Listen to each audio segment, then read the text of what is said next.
You're listening to Music Tectonics.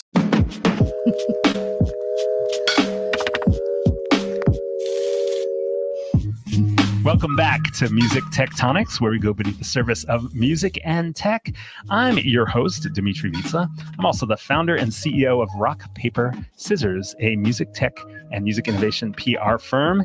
And today we're doing something really fun. This is actually being recorded live at one of our seismic activity events online. And it's the first time we've recorded a live audience podcast. The reason we're doing it is it's our 200th episode. Right on time, Shayli. Yep. So super excited to have this audience here and to publish this podcast number 200. And again, it is a roundup of recent news. We really like doing this. It's just a fun way to sort of engage in the conversation about what's been going on in the music industry. So let me introduce our wonderful guests. Over here on my left is Eleanor Rust, our marketing director. Hello. You've probably gotten a lot of emails from me, but I don't get on camera very often. So nice to see you. And Eleanor has done tons of marketing for Music Tectonics, and she also is a lot of times doing some interstitials on our podcast as well. And in the distance over there is Shayli Ankenbruck. Hello. I'm excited to be here. You've also probably gotten several emails from me, so hope that's good. Shayli's our conference planner at Music Tectonics. And then over there, right across from me, is Tristra Newyear Yeager, the director of strategy at Rock, Paper, Scissors. Hello. And she used to say she was the irregular host on Music Tectonics, but those of you who listen frequently know I might be the irregular host. Irregular in spirit.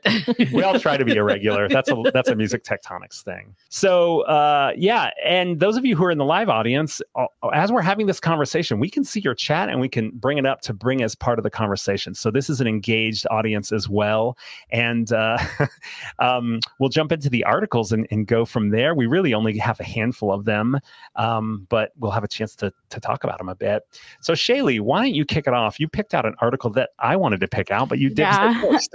Yeah, I did pick it first, and it's by one of our favorite people in the industry, Mark Mulligan. The title of it is Forget Peak Netflix. This is the attention recession.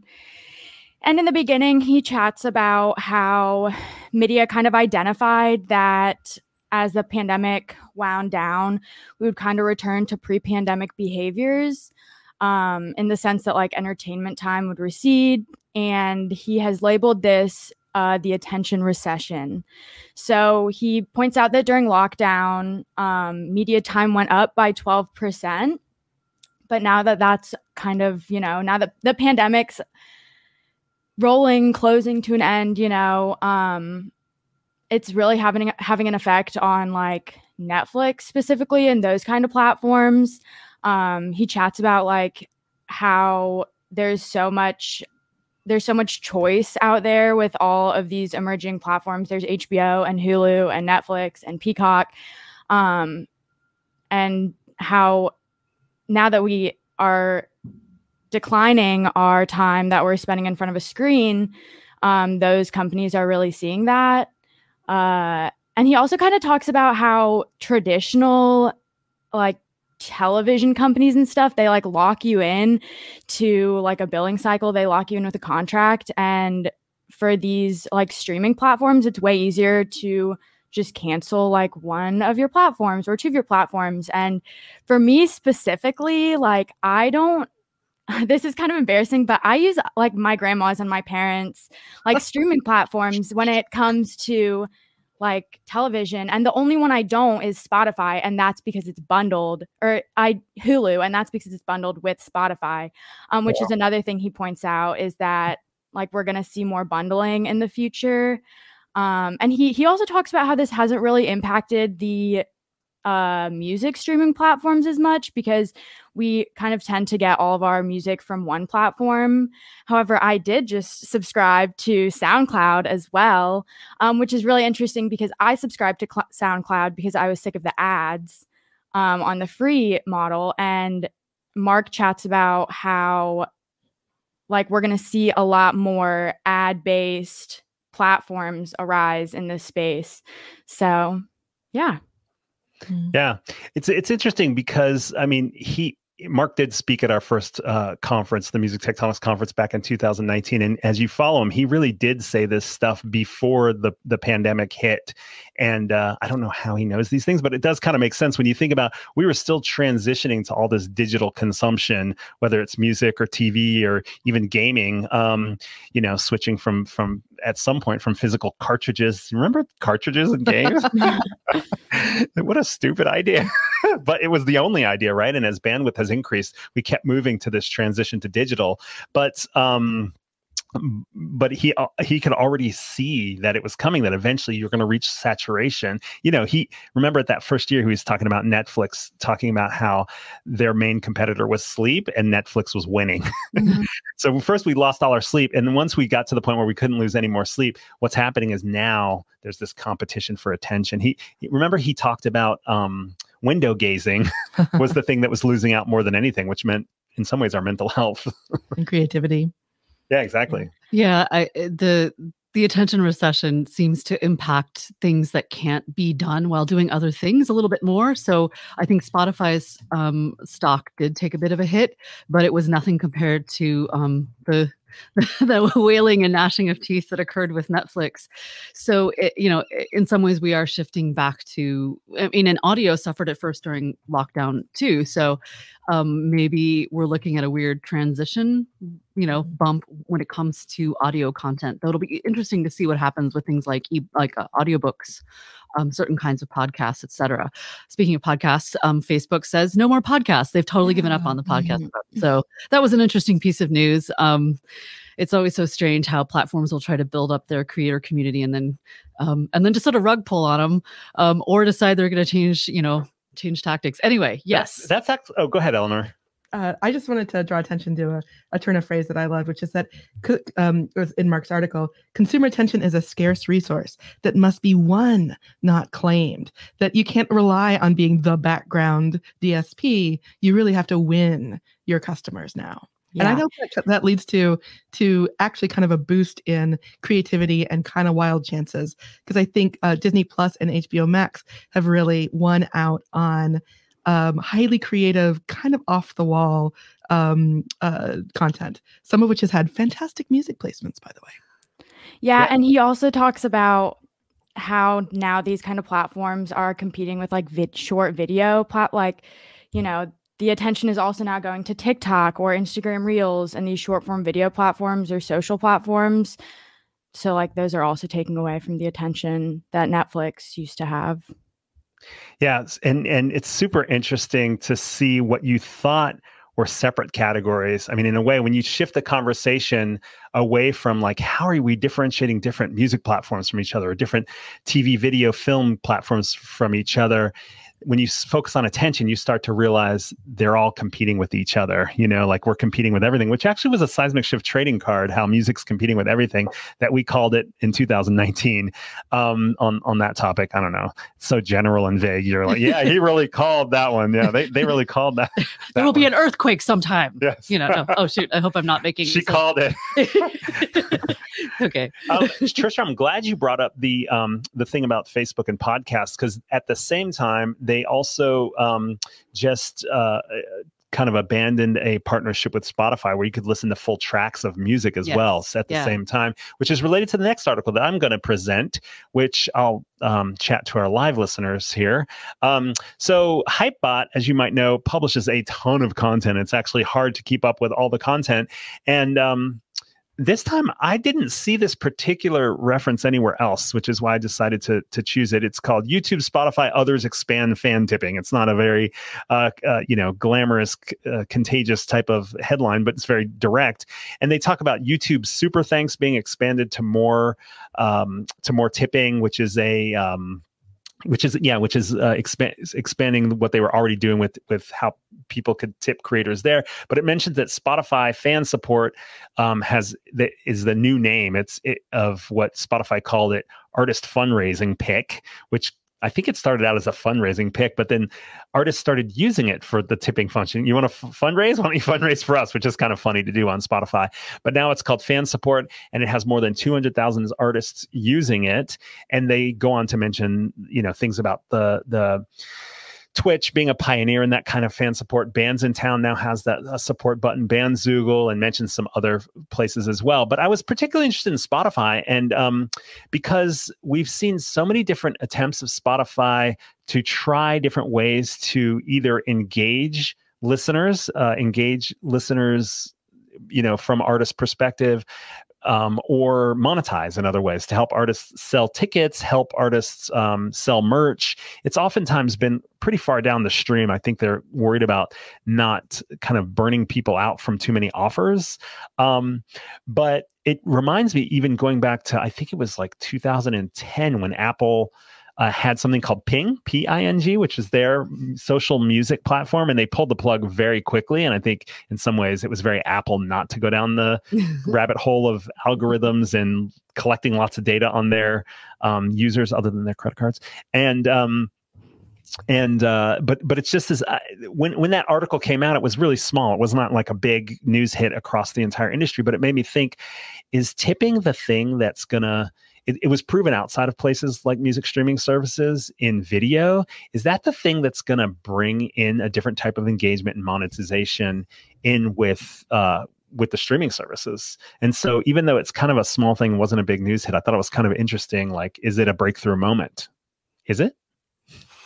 And I've heard some artists push back on terms like tipping because it feels like the music itself doesn't have value and you're just like kind of tossing them some chump change for like putting on a nice show at the bar.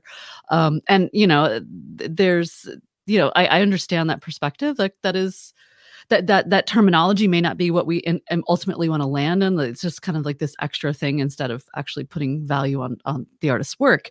But bringing in these more monetized relationships to places like Spotify, if they can make it work, if it takes off, it'll be a very different dynamic compared to just the sort of little buried store that they have where I can buy like a pink vinyl version of like Perfume Geniuses single or whatever. So I want that. Yeah, that would be pretty darn cool. Yeah.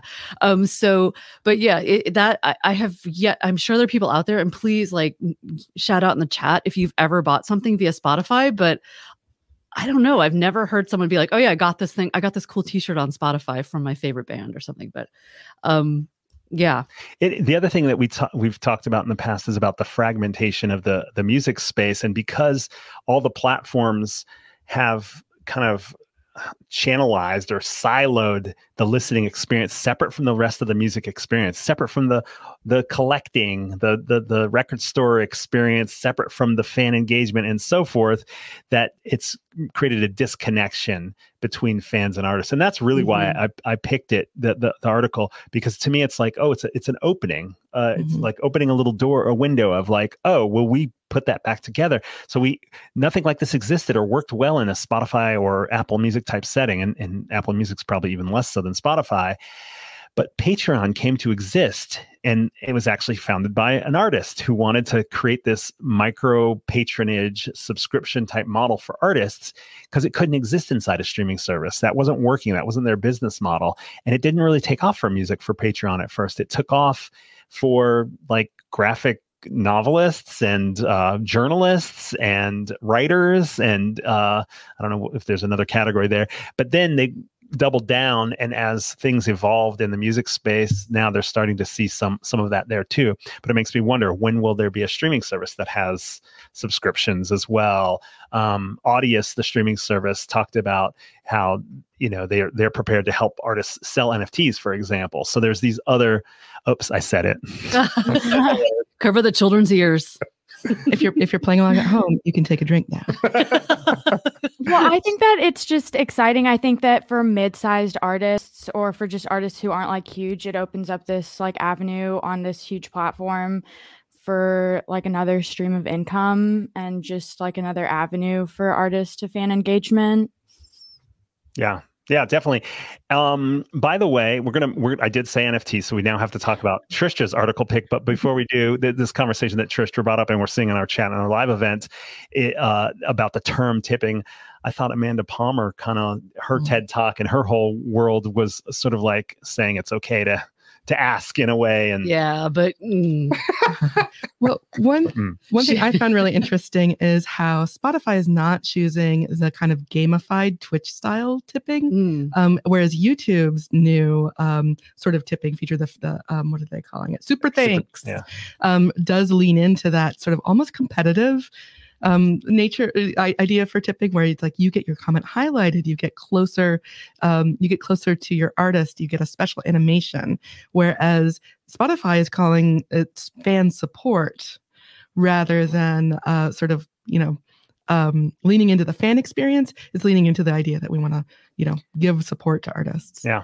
I like the fact that the culture is built in, so there's no, we don't have like, I listen to a track and I tip the artist who made it culture built into our behavior around music, but we can respond to like, ooh, that guy, he out-tipped me, I'm gonna out-tip him. Like that's a human impulse you can you can harness pretty well. Monetizing that first comment energy. It reminds me when we Rock, Paper, Scissors was doing a lot of PR for African artists about the spraying, which is where you're actually throwing or pasting to sweaty foreheads dollar bills, $20 bills, $100 bills. And it's just that was the form of patronage. But we've got more articles to go on to. Tristra, tell us about the one you picked out. Well, mine isn't exactly an article. It's a podcast. So yes, we're podcasting about podcasting, which is fantastically meta.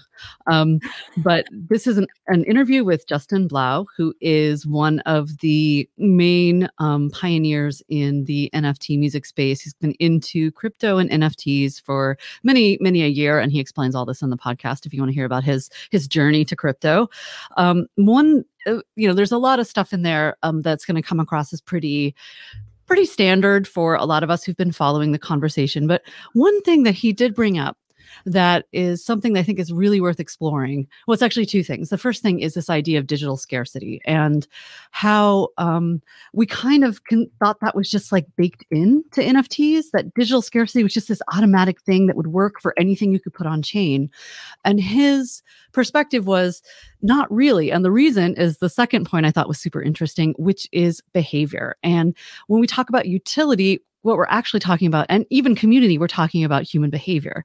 And one thing that he points out is that things need to be, I think he loves this word, skeuomorphic. He's like a skeuomorphic fanboy. I was like, dude, you really, really dig this word. And what he means by that, at least when it comes to behavior, the way I interpreted it was, you want to create something via NFTs or via blockchain, Web3, whatever the heck we're going to call it, that conforms to existing behaviors. So for instance, no one's going to pay $1,000 to listen to an MP3. However, someone will pay $1,000 to own that special magical thing that shows their fandom, that they can exhibit for their identity, that makes them part of a community, that makes them a supporter of someone whose work has influenced their lives. All of those kind of the collector instinct, for example, or the speculator instinct when it comes to some aspects of NFTs are coming into play. And one question I had as I was listening to that is what I think is most exciting about new formats is the new behaviors that they could spark. So I feel like as a music tech community, it'd be really fun over the next 15 minutes, 15 months to have a conversation about what behaviors we would like to spark besides making more money, right? Like going deeper into like, how would people interact with these new formats? What would happen if we really got imaginative and got a little sci-fi and thought about how could we build a future? Oh, sci-fi. Sorry. All right, guys, I'm sorry. That always felt like an inside joke, but but seriously, I'm really looking forward to people to going deeper, but beneath this idea of quote unquote utility, looking at how people actually make use of music. Yeah.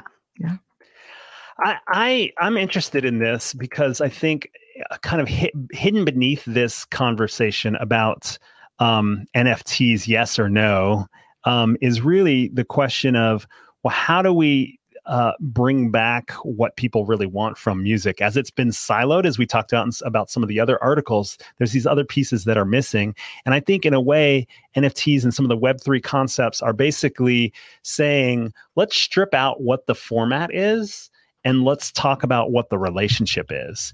That there's this exchange of money for value, but then what do you get from it? Sure, it started with the collectibles side of things, but when you get to the decentralized organizations, you start to get into a situation where you're buying access to a relationship, but the relationship is more equitable in a way. There's more of a give and take and a back and forth. And the real issue for me in the controversy within the music industry about NFTs is it's not really about the technology, right? The technology is just optimizing this. And at the moment, it feels like an insider-outsider thing. Like if you don't know enough about crypto, if you don't have a wallet, if you're not willing to be speculative in buying and reselling tokens, it feels sort of like it's like an investment club that you're like, yeah, I'm not going to buy any of that. Like, I'm not interested. Or, it's been some of the quote art that's come out first has such a, you could say playful, but you also might say trivial. Specific vibe. It's a specific vibe that's flowing from the interests of a specific community that is flush now with money that can only be spent on that specific vibe. So it's a weird moment. And so what I'm getting at is it's easy to criticize it because of that, but then you might lose sight of the actual larger conversation of what it could lead to. And my sense is that regardless of how you feel about that vibe, the crypto bro concept, or that inside outside group, or how technical you have to be even able to understand, or what kind of risks or what kind of money you have to do it, to then step back and say, well, what if it didn't have all of the semantics and slang and special technical knowledge to do the exchange? What is possible at that point? And that's where I think we're going to go. And I'm not an early adopter of a lot of tech in my personal life. Like, I want to make sure it's going to be solid, because I've already bought so many Kickstarters or Indiegogos that never panned out. The credit card that was a single credit card that held all your credit card information because that digital chip, and it didn't work a single freaking time, like not once. It's man, you don't really, so I wait and to see if it's going to work. And I kind of feel that way about this. Like, I see where it's going. I'm really intrigued by about where this is going to go, and I'm ready for the folks that are making it more accessible to more people. Anyway, well, and the market is kind of speaking right now. That was in that, I think the Wall Street Journal today had an article that was like, NFTs are flatlining. It's pretty clear what the data. I think it's from Non-Fungible, which is a research organization, and the market has gone way down. The activity in wallets has gone way down. But the interesting thing is, I think this really gives us a chance to do what you're saying, Dmitri, and to take like a breather and look at this and say, like, what do we want this to do? I'm also really skeptical of the word community, because I think it sounds very shallow the way we're defining it so far. And that also goes back to human behavior, and human communities can be toxic, as we've discovered from social media. So how do we want to proceed from here? Like, this is a great opportunity when things are at sort of their nadir to really talk about this seriously. And I think the people gathered here today are the kind of people who can have this conversation in a fruitful way. So we maybe have time for one more article, maybe a quick last round to stay on schedule. Eleanor, share the one. Sure. Just this is kind of a springboard, really. This is a piece in TechCrunch about how Snap is partnering with Live Nation to launch AR experiences at concerts and festivals. Now, it really got me thinking about all of the different AR/live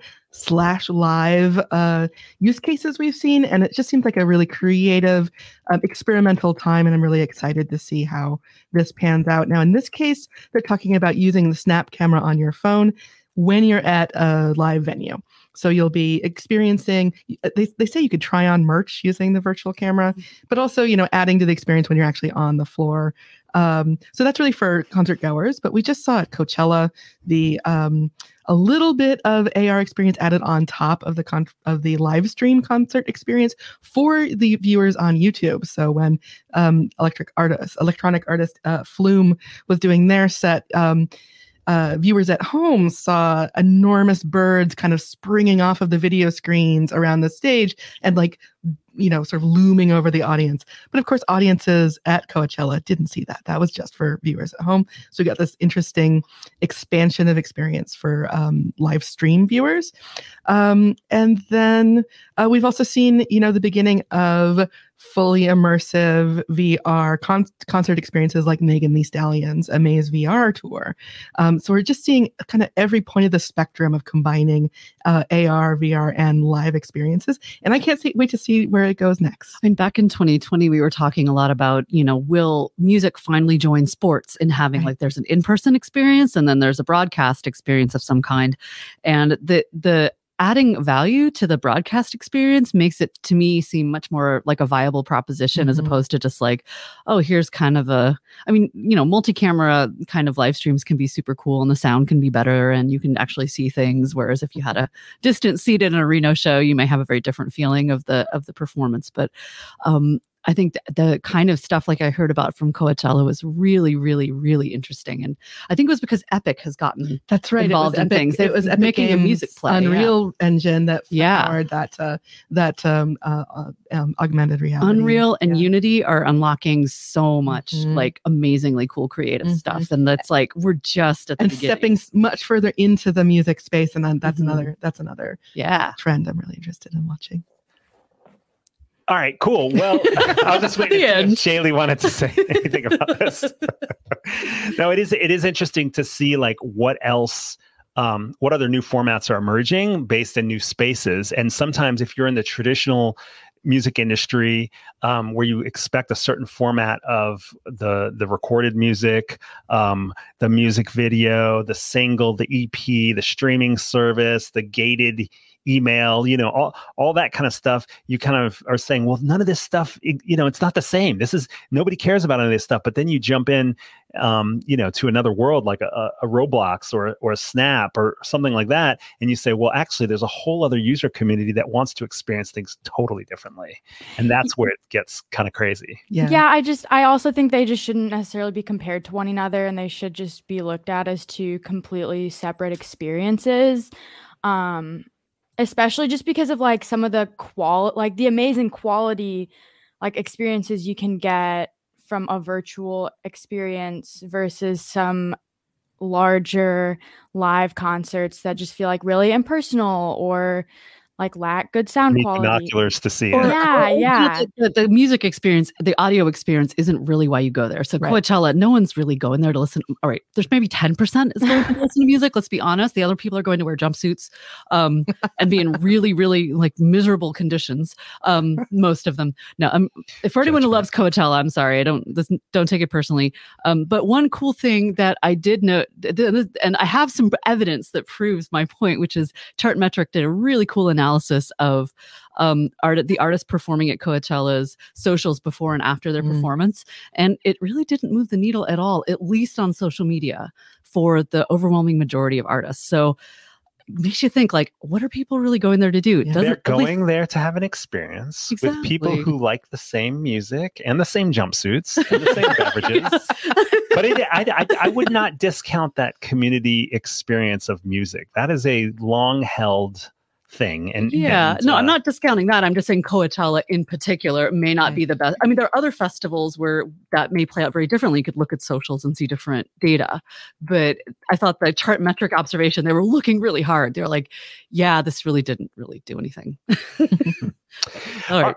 All right. Well, those are the articles that we picked out just to share with the podcast audience, with our live audience. If you missed out, if you're listening to the podcast and you missed out on this live experience, the chat was going crazy. We're about to jump into some speed networking. We do all sorts of cool stuff on the seismic activities for Music Tectonics. Go to musictectonics.com, sign up for our newsletter. That way you'll be informed the next time we do an event like this. And let us know also if you like hearing a live event, a live recorded podcast. We're actually going to be recording some more events this year live, maybe not with an audience, but one-on-one as we go out into the music industry. And also check out the conference. The Music Tectonics Conference is taking place October 25th through 27th in Santa Monica. It's going to be in person. There is no hybrid event for our conference. This is the hybrid part that we're recording in advance. If you want to experience the real conference, you got to be there. You got to get to Santa Monica. It's going to be awesome. We're going to be on the beach. We've rented a carousel. We've rented rooftops. We're going to have all sorts of fun. Hey, Shayli, Eleanor, Tristra, this was fun. Yeah. So fun. Let's do it again sometime. Eleanor here. I want to thank you personally for listening to the 200th episode of Music Tectonics. If you're a new listener, I hope you'll hit subscribe on your favorite podcast app. Stay with us for the next 200 episodes of music innovation interviews, news, and super sci-fi future vision. Extra warm thanks to everyone who participated in our live event. We couldn't make this podcast or hold great events without our community of music tech innovators and aficionados. That's why we're giving you a chance to win a free badge to our October conference in the Los Angeles area. We're using a viral marketing platform built for musicians to engage with their fans. This is your chance to try it out as a user and help us spread the word. Enter the competition at our website, musictectonics.com, and follow the instructions to share our message. Follow our socials and refer your friends. Everything you do will score you points. Earn enough points, and you could win a free conference badge or a deep discount. Competition ends Wednesday, May 18th, 2022. MusicTectonics.com is also where you'll find show notes, so you can dig into the articles we discussed in this episode. While you're there, check out the latest news about our annual conference, and sign up for our newsletter to get updates in your inbox. Everything we do explores the seismic shifts that shake up music and technology, the way that Earth's tectonic plates cause quakes and make mountains. Find more on Twitter, Instagram, and Facebook, and connect with the Music Tectonics team on LinkedIn. Bye-bye. You're listening to Music Tectonics.